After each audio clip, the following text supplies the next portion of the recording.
السلام علیکم پیارے دوستو، رحمان پروڈکشن میں خوش آمدید۔ یہ واقعہ پاکستان کے آزاد ہونے کے کچھ سال بعد کا ہے، جو ضلع بجر کے ایک گاؤں میں پیش آیا۔ ویسے تو ہم میں سے کوئی بھی جنات کے وجود سے انکار نہیں کر سکتا، بلا شبہ جنات کا وجود پوشیدہ ہے۔ اللہ پاک نے جنات کو انسان کی پیدائش سے پہلے پردہ دے دیا تھا، لیکن ہم میں سے پھر بھی کسی نہ کسی کا بے واسطہ یا بلا واسطہ جنات سے پالا پڑا ہے، اور ماننے والے ان باتوں پر یقین بھی رکھتے ہیں۔ آج کا یہ واقعہ ایک پرانے رسالے سے لیا گیا ہے، جس کو ہم نے اپنے ناظرین سے شیئر کریں مناسب سمجھا ہے۔ حاجی صاحب جو اس گاؤں میں نئے تھے، پاکستان بننے سے کچھ عرصہ بعد تک ایک گاؤں میں رہا کرتے تھے، لیکن اب بکھر کے ایک گاؤں میں آ کر آباد ہو گئے۔ گاؤں کے ایک دو لوگ ہی دنیاوی تعلیم سے واقف تھے، ورنہ اکثریت لوگ قرآن پڑھے ہوئے تھے۔ حاجی صاحب کے پاس دین کا غیر معمولی علم تھا، اور یہی وجہ تھی کہ گاؤں کے زیادہ لوگ دینی معاملات میں ان کے علم سے مستفید ہوتے تھے۔ جب بھی ممکن ہوتا تو گاؤں والے حاجی صاحب سے انبیاء کرام کے واقعات اور قصے سنتے تھے۔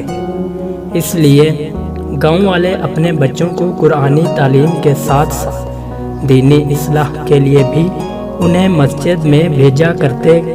گاؤں کے بیچوں بیچ ایک پرانا درخت تھا، جس کے آس پاس سبزہ اور ہریالی تھی، جہاں یہ گاؤں کے مرد حضرات اپنے مال مویشی وہاں چھوڑ کر اس پرانے درخت کے پاس بیٹھ جایا کرتے تھے۔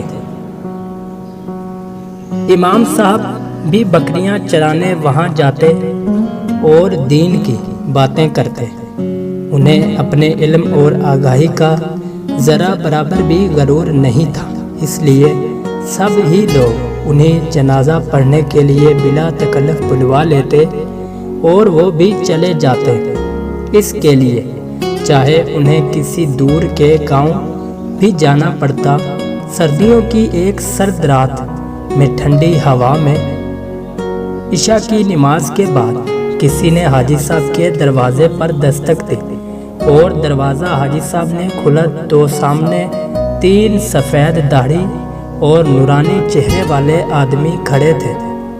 دروازہ کھلتے ہی ایک نے نہایت ادب سے سلام کیا اور پوچھا کہ کیا یہی حاجی قدرت اللہ صاحب کا گھر ہے؟ امام صاحب نے جواب دیا، جی ہاں، میں ہی ہوں امام صاحب، میرے بھائی کا انتقال ہو گیا ہے، اور میں آپ سے ان کی نماز جنازہ پڑھوانے کی درخواست کرنے آیا ہوں۔ وہ آپ کی دینی علوم پر مضبوط گرفت اور مخلوق کی دسترس کی وجہ سے آپ کو انتہائی پسند کرتے تھے، اور ان کی یہ خواہش تھی کہ آپ ان کا نماز جنازہ پڑھائیں۔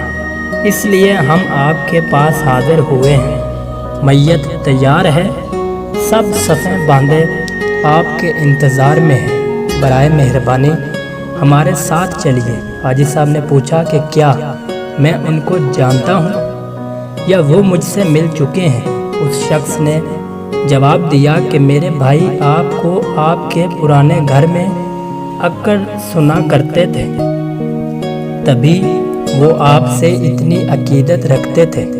حاجی صاحب کو یہ بات سن کر اور ان کی حرکات و سکنات سن کر کچھ عجیب اور غیر معمولی محسوس کر رہے تھے۔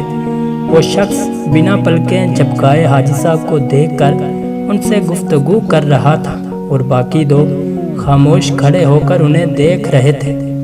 حاجی صاحب کے لیے رات کا جنازہ کوئی نئی بات نہیں تھی، اس لیے انہوں نے ان آدمیوں سے کہا کہ آپ رکیں، میں لباس تبدیل کر کے آتا ہوں۔ حاجی صاحب کے لوٹنے پر وہ حاجی صاحب کے آگے آگے چلنے لگے، اور چلتے چلتے